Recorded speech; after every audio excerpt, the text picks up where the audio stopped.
అండి. Welcome to my channel. ఈ వీడియోలో ఈ కలాకండ్ ఎలా చేశానో చూపిస్తానన్నమాట. ఇవి దగ్గర దగ్గర 1.5 లీటర్ నుంచి 2 లీటర్స్ పాలు.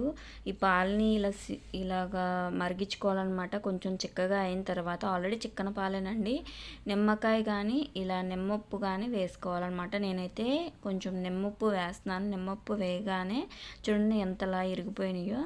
ఇలా ఇప్పుడు ఈ ఇరిగిపోయిన పాలు మొత్తము కూడా స్టవ్ మీదే పెట్టి మొత్తం ఎగరబెడితే మన గ్యాస్ బండ ఖాళీ అయిపోతుంది అనమాట. అందుకని ఇలా ఇరగంగానే నేను ఏం చేశానంటే ఒక స్ట్రైనర్ తీసుకొని ఇందులో సగం నీళ్ళకు పైగా వడగట్టేశాను అనమాట. ఇదిగోండి ఇలా మొత్తం వంపకుండా కొన్ని నీళ్లు సగం నీళ్లు వంపేసేసాను అనమాట.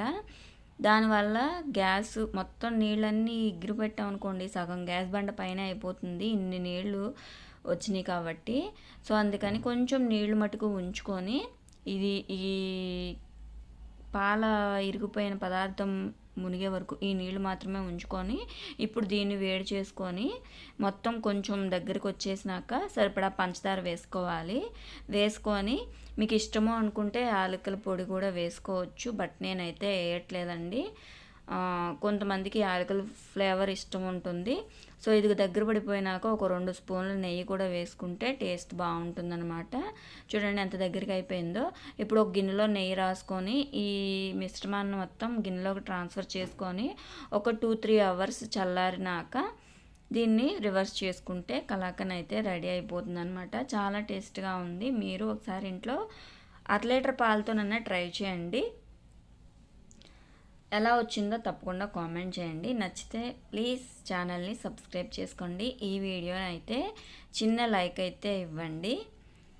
ఇదిగోండి ఇది చల్లారి పెట్టేసిన తర్వాత దీన్ని రివర్స్ చేయాలి. కొంచెం ఎడ్జెస్ రాలేదు అని అనుకుంటే కొంచెం గిన్నె చుట్టూతూ చాక్తో ఈ విధంగా వీడియోలో చూపిస్తున్నట్టు మొత్తము కూడా ఈ విధంగా అని రివర్స్ చేస్తే ఈజీగా వచ్చేస్తుంది అనమాట.